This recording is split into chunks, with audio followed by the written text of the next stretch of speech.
Welcome to Money Mondays with Jeff, where we talk to dope financial professionals and business owners about wealth strategies that you can use to build, grow your foundation, especially when it comes to money.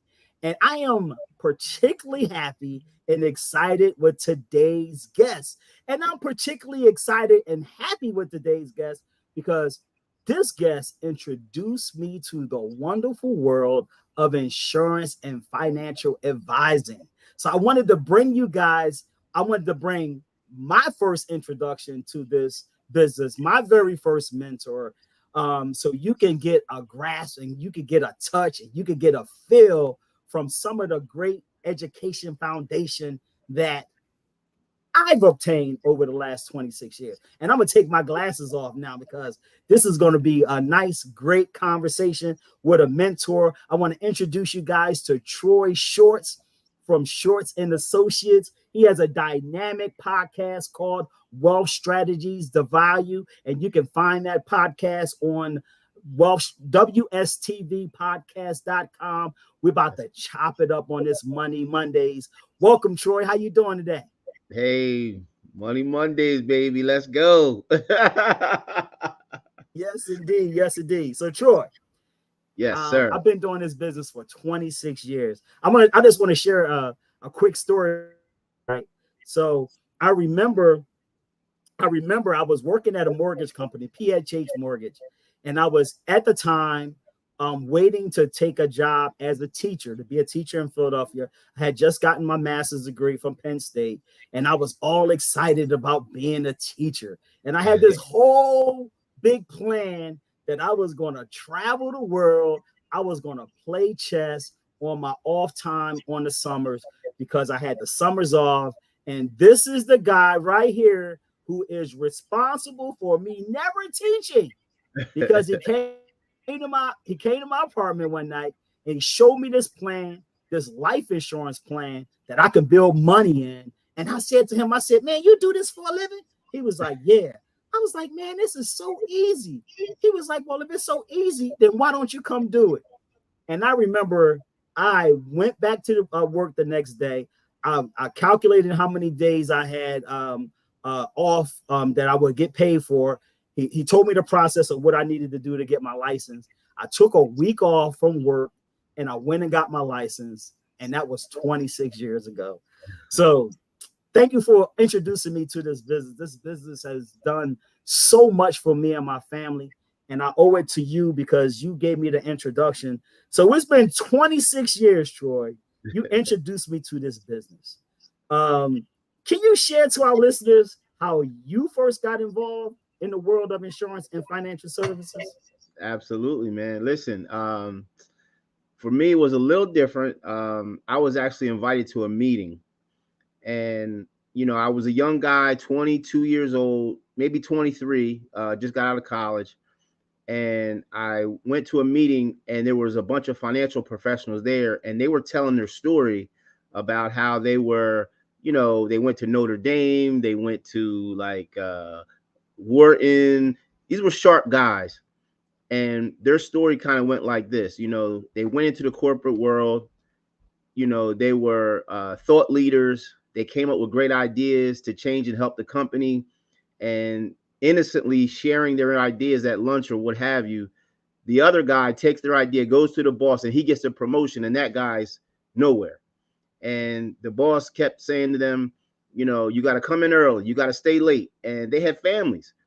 And they said, I missed my son's baseball games. I didn't get a chance to coach my kid's basketball team and this and that. And the light bulb went off when they said they left corporate America. And now they're in charge of not only their time, but their income. And as a young guy, I'm thinking to myself, man, now they're coaching their kids' games. Now they're taking trips. Now they're spending time with the family. So it wasn't just money freedom, right? It was time freedom and money freedom.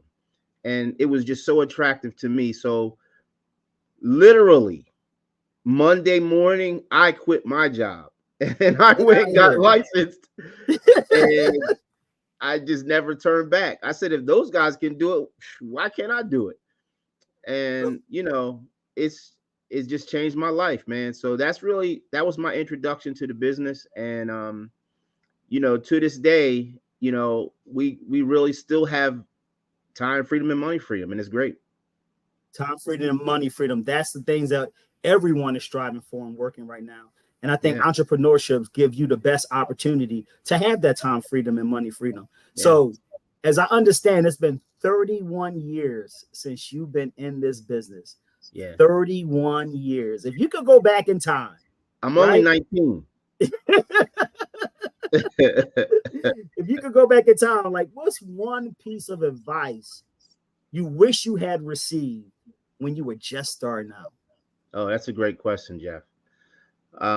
Let's put it like this: when you're younger and you're learning all this new information, right? You have to go to school, you have to get licensed, and you're learning all of this new information. And when you finally get a chance to sit knee to knee with a client or prospect, at that age, you want to just tell them everything that you know, right? You want to just go, blah, you throw up on them, right? And that's a mistake, right?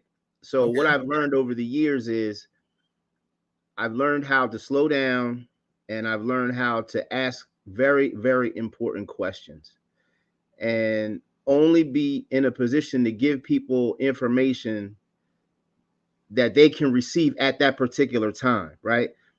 Because as you go through life, certain things are important to you at this stage, other things are important to you at this stage, other people, so you have to really humble yourself, and you have to really dig deep and ask the questions, because it's like an x-ray, right?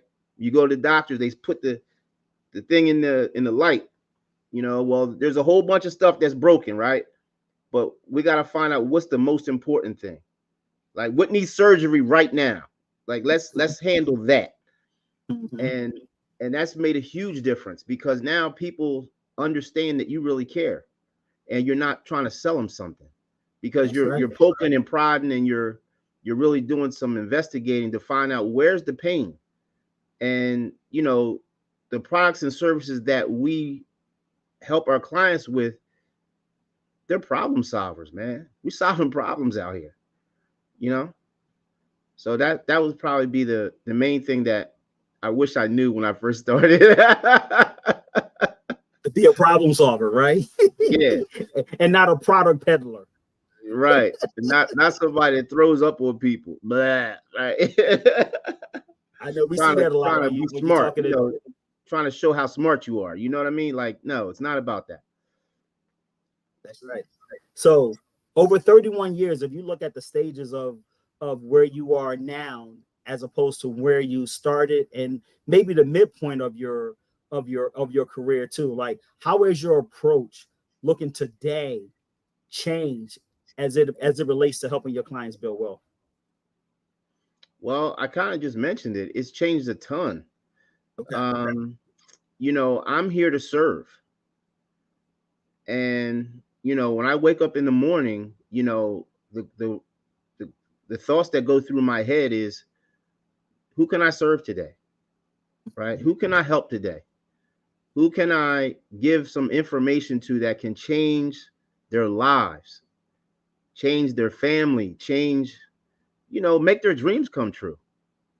Right? I mean, that's really the thought process, um, that I go through, like, on a daily basis, and after 31 years, we got a real good track record, of success, where people can come back to me and say, you know what, man, I'm so glad I listened to you, Troy.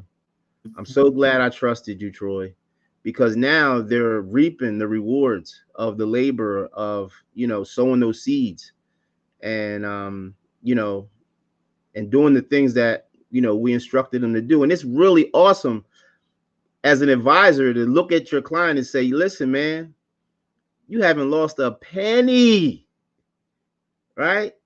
Everything I told you was going to happen happened. Yep.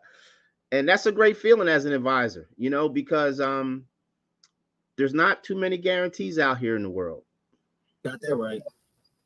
I only know two. You guaranteed to pay some taxes and you're guaranteed to die. Yep. So Yep. speaking of dying, right? We talk about life insurance, right? And I Mm-hmm. know, especially like when I first got into the business, life insurance. Only thing I heard with the people in my community where I grew up, they said, life insurance is only, you're supposed to only have that to take care of burial costs. And like we've learned so much about life insurance over the year, and especially as being a tool for not just wealth building and wealth accumulation and wealth transformation, but I always hear it in Black and brown communities first that life insurance is only for when you're dead. Mm-hmm. And I like to tell people all the time, like there's a reason why they call it life insurance. If it was death, if it was only for you for you to die, they would call it death insurance. Yeah. So can you share with us like some of the common myths about life insurance you would like to debunk? Yeah, I could think of one right off the top of my head. We've been marketed insurance by the big financial institutions, right? And they say it's a need, right? And if you need something, chances are you're going to try to shop around and get the lowest price because you need it, right? But if you want something, you're willing to pay a whole bunch of money for what you want, right? That's right. So what we've done is we've educated people about the process and the product and the service and how it works. Now they no longer look at it as a need. They look at it as, man, that thing can do all of this and that and that. Well, I want that, right? And it's just the opposite of what we're marketed, because we're always taught to put as little bit of money in that thing as possible. But that's the wrong approach, because the more money that you put in it, the better it performs, the more benefits it is for you, right? So when people get that breakthrough, they're like, man, why hasn't anybody told me about this, right? So let me paint this picture to you. Let me just ask you this question, right? Let's just say, hey, Jeff, what if there was a strategy out here where you could put money away and you'd never lose a penny? Hey, Jeff, what if you could put money into this account, never lose a penny, and always have access to your money when you needed it, whether it was an emergency or even an opportunity, right? Hey, Jeff, what if there was an account where we set it up where when you retire, you could take a tax-free income for the rest of your life till the day you die? Hey, guess what, Jeff? That's not all. What about if taxes go up?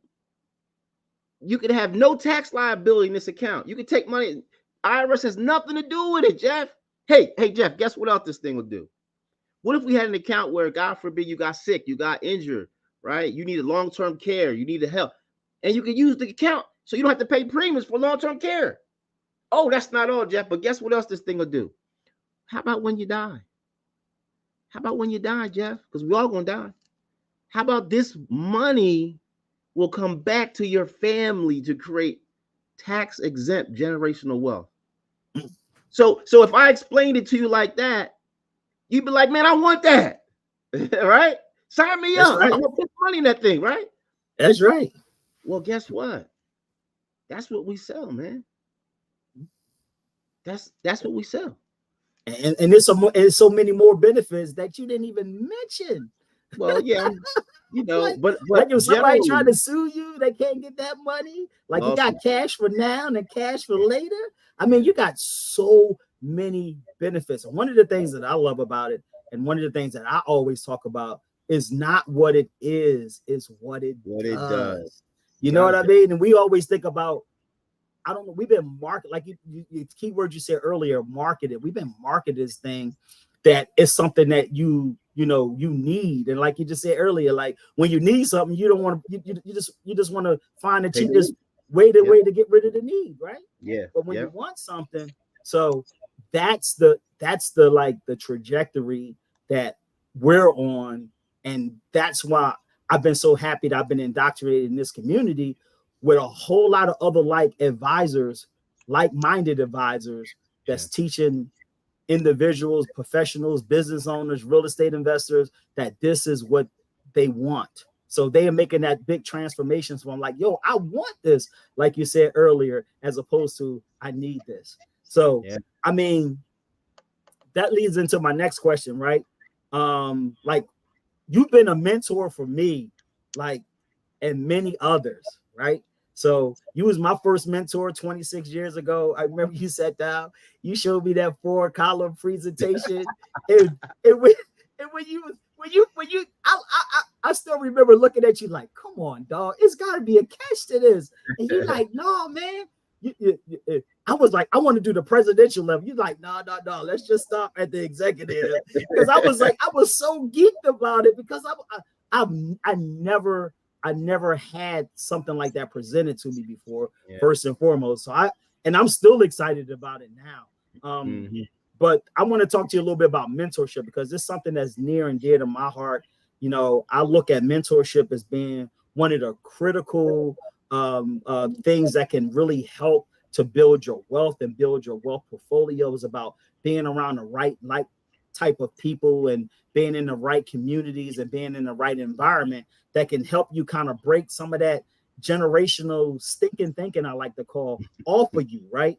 Yeah. So in your opinion, like what's the role of mentorship in wealth building? Well, our community is very unique across other occupations. Most occupations are not, they're not willing to share, right? For whatever reason, in our industry, I can get on the phone and I can call some of the top financial advisors and say, here's what I'm working on, here's what I'm dealing with, and they will stop and they will help you. And as a result of that, it's like you have to pass it on, right? So somebody helped me, so now it's my responsibility to help somebody else in the advisory, capacity, right? And I can think of lists of people over 31 years that have deposited into my career. Name one or And two. well, the main one, the number one, the head honcho is Bob Castellone. Okay, Taco Bob who? Bob Castellone. Tell people about Bob, because I don't think a lot of people know how. I don't think a lot of people know about Bob. Well, Bob is an innovator. Um, he's taken the game to a whole nother level. And, he was producing more business by himself than some insurance companies on a whole because of his innovation. And Bob was what we call a macroeconomics expert. And, what separated him was he didn't just look at a piece of your financial plan, he looked at the entire financial plan. And when you look at something on a whole versus a part, it looks a lot different, right? So what he was teaching us were economic strategies. He was teaching us efficiencies of money. Mm-hmm. He was teaching us how one thing coordinates with something else, which coordinates with something else, which ultimately puts more money in your pocket, less money in the financial institution's pocket, less taxes going to the IRS, less risk that you have to pay, less stock market exposure, right? And you wrap it all together like a puzzle. And ultimately, it put money in our clients' pockets, and it took money away from the financial institutions, away from the banks, away from the mortgage companies, right? And allowed us to recapture those dollars. So guess what we could do with that money? We can make our dreams come true, right? That's right. We can reach our goals. And like I said, he's a game changer, man. I could think of Joe Godfroy was a guy from Massachusetts that helped me tons. A guy from Delaware named Tom DeLucia. He helped me tons. Um, Tom Love, even, and his son Matt. They're in Nashville. They've helped me a ton. Clinton Lewis, he's from Maryland. He's helped me a ton. Like they're all over the country, like people from all over the country. And I think what separates me and you from a lot of other advisors is we're not afraid to spend money to go to meetings. We're not afraid to spend money out of our own pocket to learn new things. And we're not just company guys, you know, because the company is going to tell you things that help the company, right? I don't say work that for the, part again. right? The company is going to teach you things that are going to help the company, right? But it may not necessarily help your clients. So we have to read between the lines. We have to go behind the screen and look at these products and services very carefully and understand that what's really going on behind the scenes so we can explain this to our clients and put that money back on the table for the people that we represent, the people that trust us, the people that are going to, you know, sit knee to knee with us and be transparent. You know, I mean, some of the company stuff that, you know, I wouldn't buy it, but they want me to sell it to my client. Do they own it? Doubt it. Right. I'm laughing because the big thing that jumped in my head was when you said they got products they want you to sell it, but they won't even buy it themselves.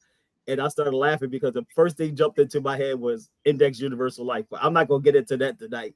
We're talking about mentorship, and I just want to share a quick story about how you remember that trip we took to Minnesota?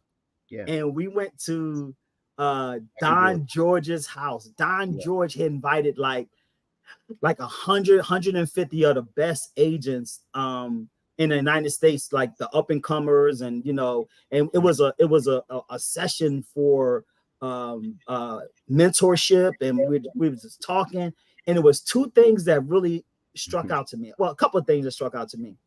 One, we went to Minnesota in the wintertime, and it was so cold, Troy. No, I remember it was so cold. I it didn't want to wasn't get out. cold. I didn't want to go outside. It was so cold. I was like, yeah, how do people live in Minnesota in a wintertime? And two, young in my career, it was the first time I went ice fishing. I never knew the concept ever existed about going fishing. And you remember that big, I mean, I don't even know what kind of truck it was. I don't know if it was a Suburban or what's the truck that's bigger than the Suburban? No, it was a Suburban, I believe. You remember we got on that Suburban and all of us drove on the ice, and I was like, Troy, what are they doing? I'm like, we gonna fall in this ice and we gonna die. And you was like, chill. We gonna be all right. Yo, the ice was like 6 feet thick, man. The ice, and then they picked out they got the little tent out. They was trolling the little tent. They popped the tent out. They put the flames on, and then they popped the ice and went fishing. Yeah, they had like this big old drill, right? And they drilled down. They just went that drill right down and went fishing. Like an inner city kid never seen anything like that before in his life. Nah. And I remember how big Don George's house was. Yeah. And I was in his house, and I remember saying to you, like, Troy, all these people in here, and look how big. I mean, it was like the house was so big. I've never seen a house that big before. Yeah. And what we came to later found was at the time, Don George was the richest man in Minnesota. So, and what struck me was he was big on mentoring. Yeah. He was a big mentor. And life insurance and financial services provided him the opportunity to live life on his terms. And that was the time when I knew that I was in the right industry. I was in the right business. I was around the right people. So mentorship has been so important in my career. And I think that's the primary reason why, you know, you can say you've been in 31 years and I can say I've been in 26, is because we've always found and identified and associated with good people who happen to be mentors. Yeah. And I just wanted to stress that is a key, to find someone that can help you build, develop, and grow you, because that's the most important thing in this process. let's talk about the strategies. Let's get into the strategy thing, because I'm a chess player. I love talking strategy, and especially using some of the vehicles and the strategies and the tools that we use from a strategic approach to building wealth. So, what's one unconventional wealth building strategy that you believe more people should know about? Oh man, one that kind of irks me a little bit, but I see it every single day. And people only do it because they don't know. I mean, Okay. you don't know what you don't know. But here's how it goes. Like you meet somebody, you're going through what they're doing, you're asking them questions, and they've got I don't know, let's just say they've got a couple of credit cards, student loans, car payments, and they owe, let's say, they owe 40,000 bucks, right? Okay. And when you add up the interest rates on that debt, it could be 25%. So monthly, they're stroking a check, paying that down, right? And at the exact same time, you're asking them questions about saving for, retirement. And they're like, oh, I got a 401k. I get a company match. I'm putting in, $10,000 a year. And I'm like, okay, so what are you earning on it? Well, most people don't really know. They don't know. So I said, well, guesstimate, what do you think you've been earning in that account over the last 5 or 6 years? And they may say 8%. I said, well, that's good. Congratulations, right? But there's risk in there, isn't it? Like you could lose that, couldn't you? Yeah. Well, how much of that money do you want to never lose? Most people say, well, all of it, right? So when you put the two together, you're saying, wait a minute, let's look at this on a macroeconomic, right? So you're paying X amount a month and they're charging you 25%. But over here, you're putting in 10,000 and you're earning 8. How efficient of a use of your money is that? You're getting 8 with risk. You're getting 8 with fees. You're getting 8 with taxes. So your 8's really not 8 anyway, right? So we got to clean that mess up, right? And those same exact people, one of the things I talk about is you're not allowed to put money in a 401k until you have a minimum of 6 months of your bills and savings. That's you're putting the, what is that? The cart before the horse before the cart before the horse. Mm-hmm. You're out of order, So these are just fundamental things that I see on a daily basis where, when you break this down to people and they start seeing it like, wow, like no one ever told me that before. Well, that's why they pay me the big bucks, because that's what I'm here to do. I'm here to show you, to help you, because, what if you get disabled? What if you get injured? What if you get sick? What if you die? Right? Well, guess what? How are you going to pay for the debt? Right? You don't even have no life insurance. Like, your whole world is going to come crumbling down with one or two little things that go haywire. So we got to protect them, build the foundation, make sure you got 6 months of your bills. We stop putting money in the 401k until the debt's paid off. We can expedite the debt. Then we can take the money they were putting in the 401k plus the money we're putting in the debt and move it back. And then we can earn more money. But it's going to be a true rate of return. There's not going to be any lag on the earnings, right? So those are just some things that just kind of jump off my head. And the other thing, it's tax time right now, right? I talked to a young couple Wednesday last week. Simply just asked them, typically, do you get a tax return back? And they said, yeah. I said, typically, what do you get back?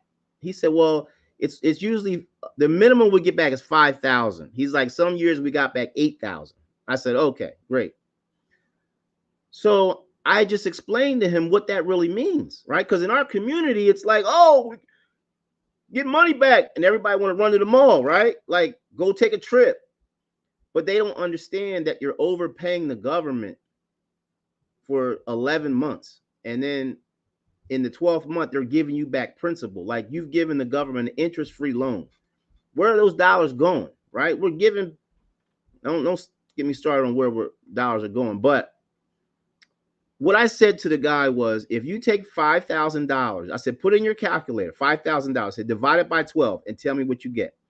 He said, 415 bucks. I said, here's how it goes.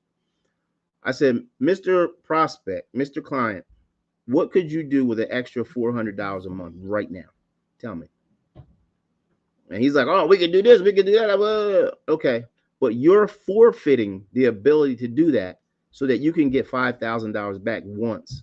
I said, would you rather get $5,000 back once a year, or would you rather put 400 and whatever, 415 in your check in monthly? Now you're in control of the money. Now you don't want to owe, right?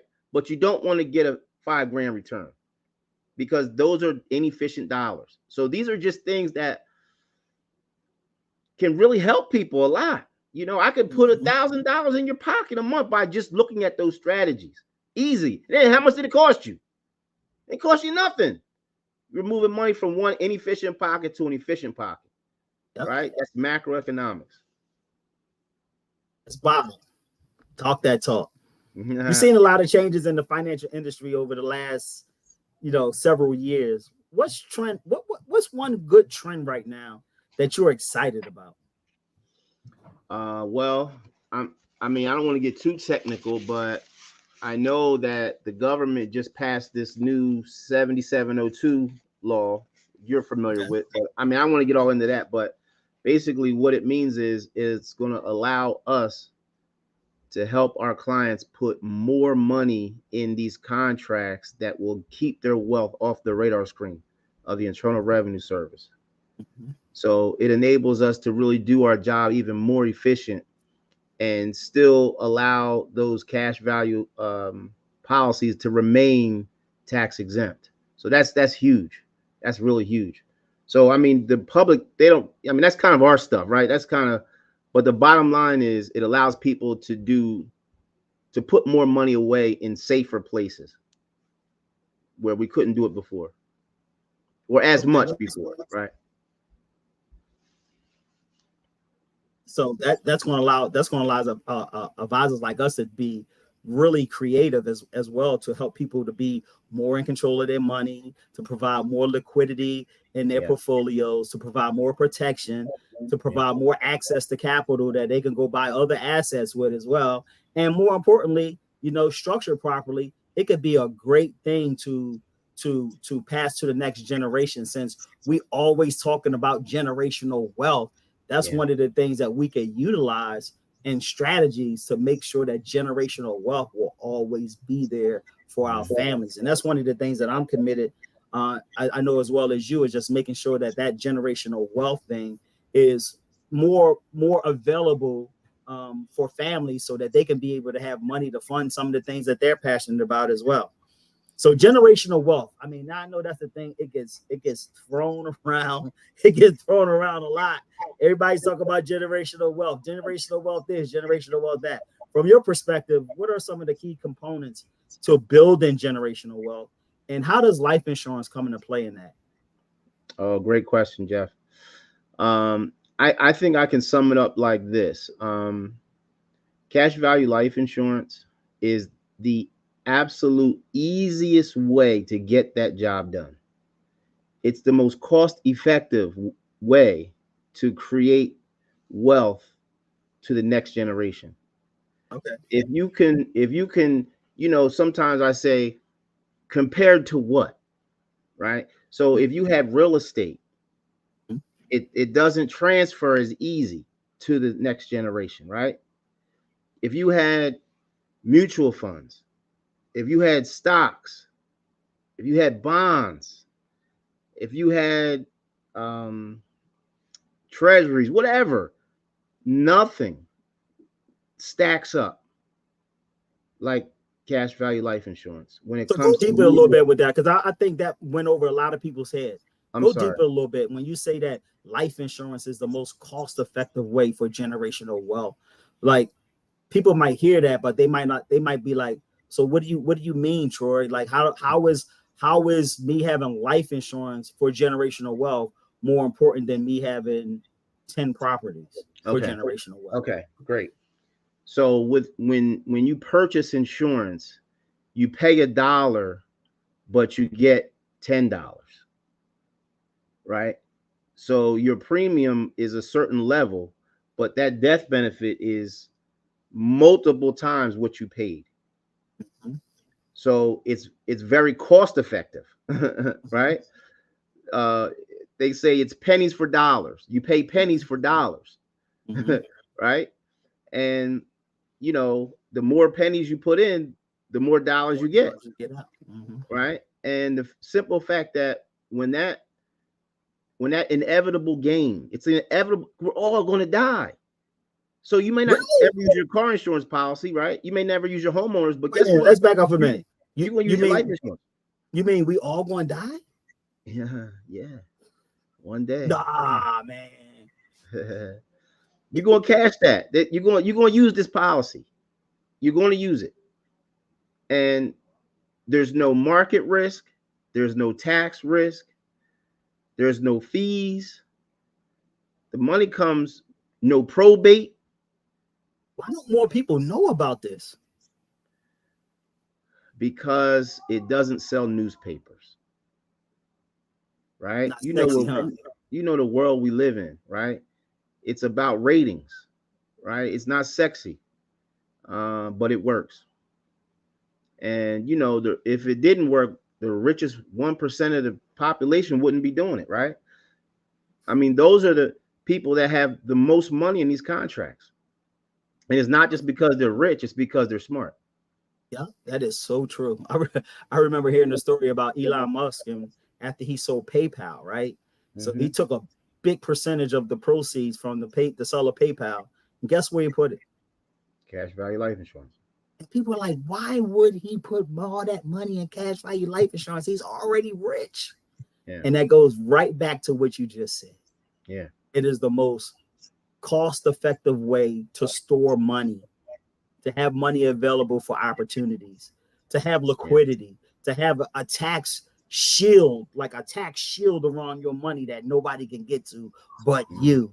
Is about also having guaranteed dollars that you can send in the future to do a multitude of things. Yeah. And when people always talk about why do the rich people buy tons and tons and tons of life insurance, it's not because of it's life insurance. It's because what that life insurance give them the permission to Yeah. do. Yeah. And Let's a talk lot of about it, that permission slip. Go ahead. Go ahead. I'm sorry. I'm just gonna say a lot of it comes down to for them to preserve and accumulate their wealth. Yeah. That's the primary the primary reason why they do it, because they know they got a vehicle and they got an asset that's going to grow uninterrupted every year that they never going to pay taxes on. Incredible. Mm-hmm. It's incredible that more people don't know about this and should be doing it. Yeah. Yeah, well, it's what we used to call a permission slip. I don't know if you remember that. We used to call it the permission slip to spend your wealth, right? So if you've got assets that you've accumulated, it gives you a permission slip to spend and enjoy those assets, not just taking interest payments so that it lasts long. You can What you take mean you mean like the 4% rule? Well, it's like the 2.5% rule now. It used Maybe to the 1.5% rule without with all this inflation. Right. So it allows you to spend that stuff down and enjoy your life, because you know when you die, 100% will be replaced by the death benefit, and it's all income tax free. As opposed to not having the insurance, now your asset has to work that much harder, because now you have to spend a little bit with the fear of not running out, and you have to leave something for your family. So it has to work very, very hard. It's got too many jobs. So we can take one of those jobs away by having the insurance. And now you can spend it down, enjoy your life, take your grandkids, spend college education, whatever, your dreams, start a business, spend it, because this is your permission slip. Because once it's gone, boom, it'll replace everything that you spent already, tax free. You know, the funny thing I like to ask, especially my C-suite professionals and my real estate investors and my business owners, I always like to ask them, why did you save all this money in this particular asset? Like, what was the purpose of you saving all of this money? Like, what's the reason? Tell me about what this money in this 401k or this 457 plan or the SEP IRA. Like, why are you putting this money in this account? And they say, oh, because I want to have it for retirement time. So I said, well, what year in retirement were you planning on spending it? And they never have an answer. No. Like, I never really even thought about it like that. Because when it comes time to spend it, they don't want to spend it because of the taxes that they got to pay on it. Yeah, that's right. And then they play right into the hands of the government, because the government don't want you to spend it. The government wants you to die with all that money in your account, so they can get more of it. Yeah, I think that people have to understand who their enemies are. You know, I don't think people understand. People need to You said people need to understand what? Who their enemies are. Tell them who their enemies are. The banks, the financial institutions, the mortgage companies, the Internal Revenue Service. They are all sleeping in bed together against the public, and they are sending messages out to the public to do things with their money that don't help the public but help them. So that's a revelation that once people understand it, and we can verify, we can show it, we can show you, and it really kind of gives them a paradigm shift, and it changes the way that people look at money. So when you're doing something, we have to have a conversation in our head. Now, wait a minute, is this more beneficial for me, or is this more beneficial for them? Right? Yeah. And if we can get what we want without the risk, without the tax, without the fees, man, it's a win-win, right? So I think that's where we're different, and that's where we really can stand out from the crowd and really help our clients, you know, take their portfolios to a whole nother level, man. So I know you've been doing this for 31 years, right? Can you share a story of like one of your clients, don't say their name, but like what was one of the biggest transformations that you witnessed with one of your clients' lives by the tools and the strategies and the planning that you've done on their behalf? Yeah. Well, the one guy sticks out very clearly to me. He's my guy. I'm gonna say his name. I don't care. It's Dr. Vespi. He's my guy now. But when I first met Dr. Vespi, he's a very analytical guy, and he was a math guy. He was a pretty smart guy, and I was presenting some concepts to him, and he just did not get it. He just didn't get it, and you know, I was like, okay, well, I sent him a book to read. I said, here, just take some time and read this book. Maybe it'll help you. And I used to come across articles every now and again, and I would send him an article. Say, here, read this. So I'm telling you, it was like 3 years later, he calls me on the phone, and this was our conversation. I pick up the phone. I'm like, hello. He's like, hey, this is Dr. Vespi. I said, hey, what's going on, Dr. Vespi? He says, Troy, I got it. I'm like, you got what? What did you get? Like, tell me, what are you talking about? He says, no, man, I got it. I finally understand what you were trying to explain to me 3 years ago. And right now, to this day, Dr. Vespi, he's got a primary residence. He's got a gym that he owns. He's got 5 rental properties in Wildwood, New Jersey that he owns, that he rents out. And he's got a big, like, high rise. He's on the top floor of one of the high rises in, I think it's Wildwood Crest. That's his personal one. So he's got a primary, a shore house, 5 rental properties, and a gym. Now, he did all of that with no additional out-of-pocket cost. Wow. And he makes enough money in the summer rental to pay all the mortgages for the whole entire year and put money in his pocket. I want to say he's probably somewhere around $100,000 of income, passive income from his rentals right now. Wow. And we did this Because he with had a no risk. permission slip, huh? Yeah, absolutely. Listen, this guy's got policies, several policies on himself. He's got several on his wife.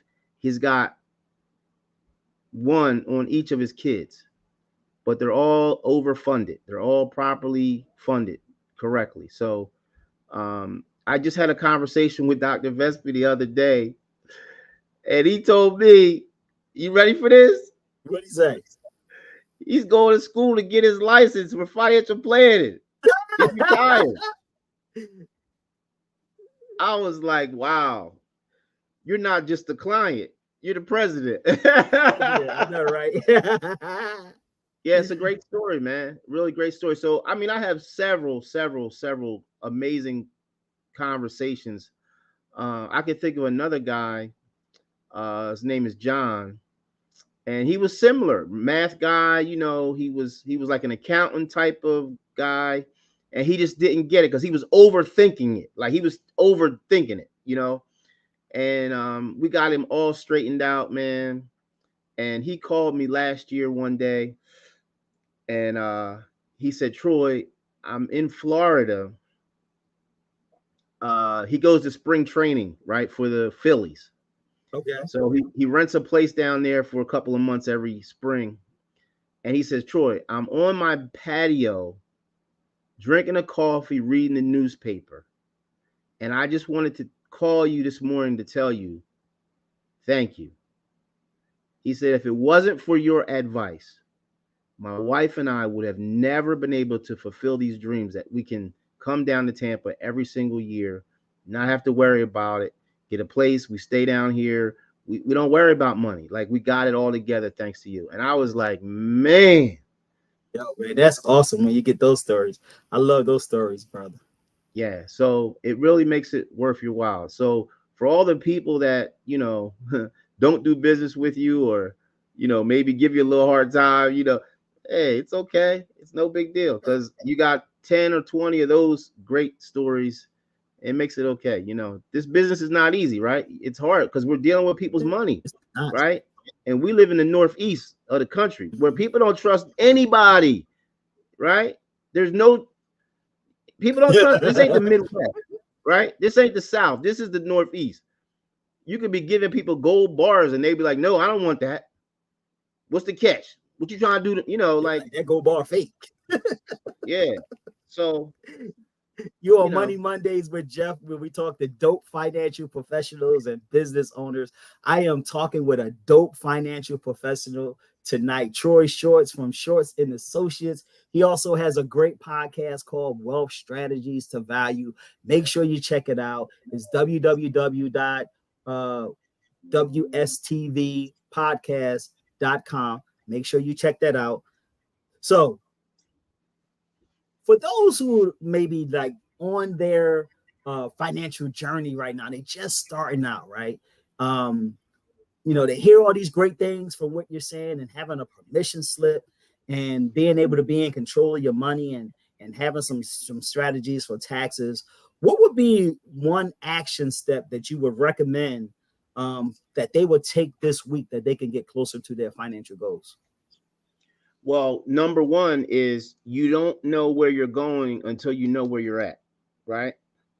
People have to take a macroeconomic look at where they currently are. We have to get a crystal clear picture of where you are.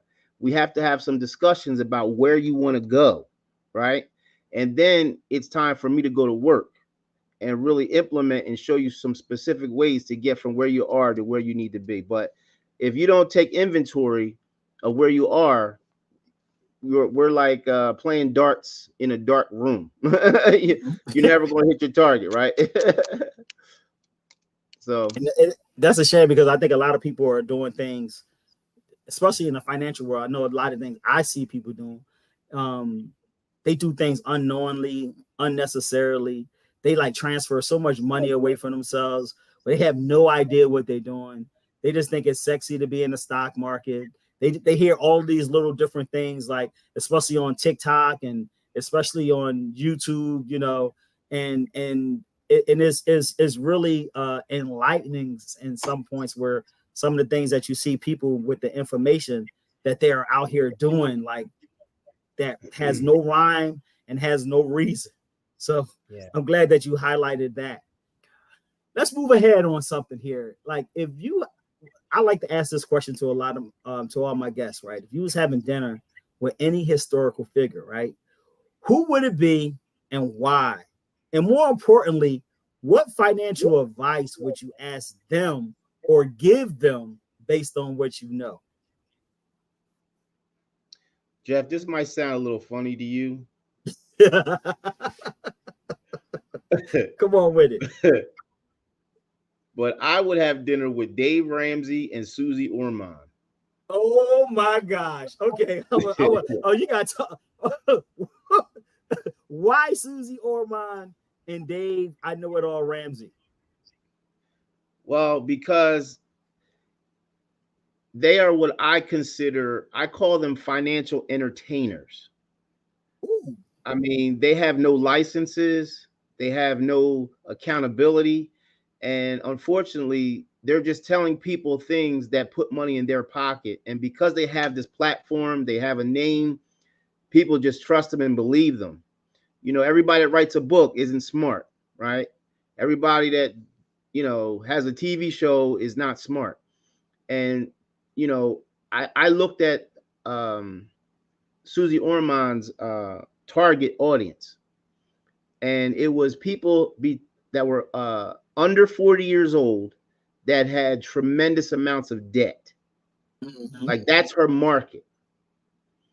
And she's on television talking to people that are making $200,000 a year, $300,000 a year, 400, and she's giving them advice that doesn't fit.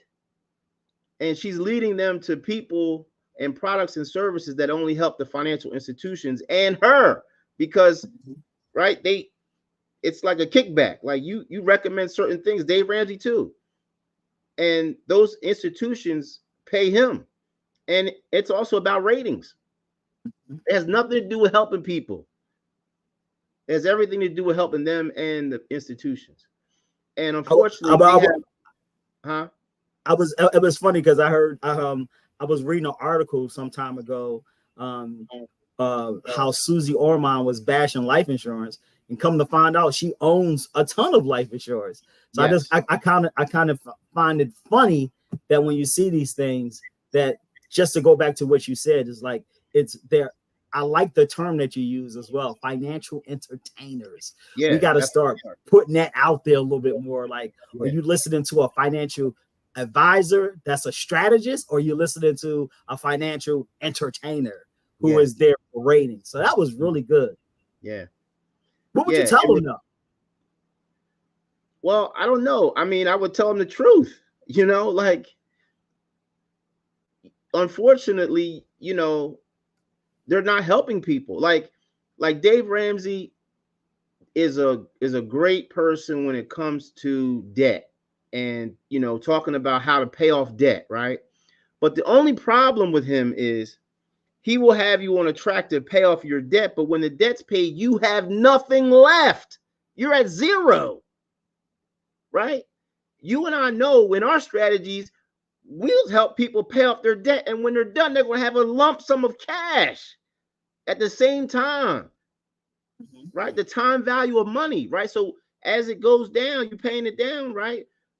You can't get that time back. So, okay, congratulations, you're out of debt. But now what? Right? You're 60, you're 70, you're out of debt, but you got no money. Those strategies work well to get out of debt, but they don't work well for wealth building. Yeah. I tell you that much. Yeah. And that's what we're different, because we're saying the same thing. Like, listen, I'm gonna show you how to get out of debt. But when this debt's going, guess what? We're gonna have something, right? It's not just gonna go all to the institutions. We're gonna set it up where, guess what? As this is going down, this is going up, right? And you can have some control. That's all we all want. Money. We all want control of our money, right? We're being taught to give the control away, right? They tell us to put the maximum down payment on a house. They tell us to, get a 15-year mortgage, get a 10-year mortgage, pay that thing off, right? So let's talk about that. So what happened to the people that followed their advice And 2018 came and the housing market collapsed. Those people lost 50, 60% of the equity in their house, right? Who won that game? See, because the bank got their money, Mhm. right? What did the bank do with the money? The bank earned 300% return on their money. They lost 50%, 60% of the equity in their house. It's gone. Who wins that game? Not you. That's you. But he'll bully you on that call. Hang Yeah. up on you if you don't like what you say. Yeah. Well, financial entertainer. Financial entertainer. I love it. I love that term. I love that. I'm gonna steal that one from you. Financial Yeah. entertainer. Yeah. Um, let's say you stranded, right? And you on a desert island, and luckily you have one financial book you can call in. You can say, man, I could get this financial book. It could wash ashore, and it could help me to get off of this desert island. What book are you going to wish for, and why? Well, I think there's really only one financial book that I mean, it's not even close for me. Okay. Is Think and Grow Rich by Napoleon Hill. I mean, if you haven't read that book, shame on you. I think that's the number one business financial book in the entire world, and it was written, I don't know, so many years ago. I Yep. think I've gotten through it twice, but I probably need to reread it again. Actually, yeah, I met some people that told me they read that book 12 or 15 times. But yeah, I think that's it. That's the one. Um, think, think, and grow rich. Right? Think. Right. That's the problem. Most people don't think. No, they thinking about the wrong stuff. They think. Oh. Great question, Jeff. So lastly, like I like to kind of keep things fun here, especially as we wrapping up Money Mondays. Like, what's one thing about Troy that the public don't know? A fun fact. Um, um, especially that you want to share, maybe a hobby, maybe as an interest outside of finance. Like, what's a fun fact about Troy that people can learn a little bit more about you? Oh wow. Um, well, one thing that I think I'm very proud of is my family. My mother is in the business with me, and my son is in the business with me. I think that's amazing that we all still talk to each other. So my mother is a That's part of three my firm. generations, man. Yeah, I'm in the middle, and then my son, who recently graduated from Penn State as well, he's also licensed and he's in our firm. So that's really cool. We have a beautiful studio that we built because most of our business is online now. So we have a place that we can really, produce content very professionally.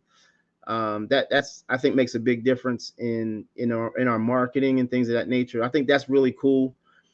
When I'm not doing work, I love to play golf. I have a whole community of friends on the golf course. Neck of So, woods. it's just been, it's like you can go play 18 holes and you feel like you went on vacation. And just kind of get your mind reset, gets you out of, the day-to-day stuff. And I love playing golf. I love to fish, so I go fishing a lot. So, um, me and my kids will go fishing. We'll grab some poles and we'll just go fishing. Like, but I take a lot of trips now. I fish like far away. Like I'll fly somewhere, get on a boat, and then fish for a couple of days, and then come home. And that's like exotics type stuff. I love to do fishing. And the other thing we do is like every quarter, like every 90 days, we get on a plane, and me and my wife, we spend a long weekend somewhere, just to reboot the computer, just to get away and kind of look at what we did over the past 90 days, evaluate what we need to make changes for the next 90 days. We come home, we hit the ground running hard, and it gives me a goal line.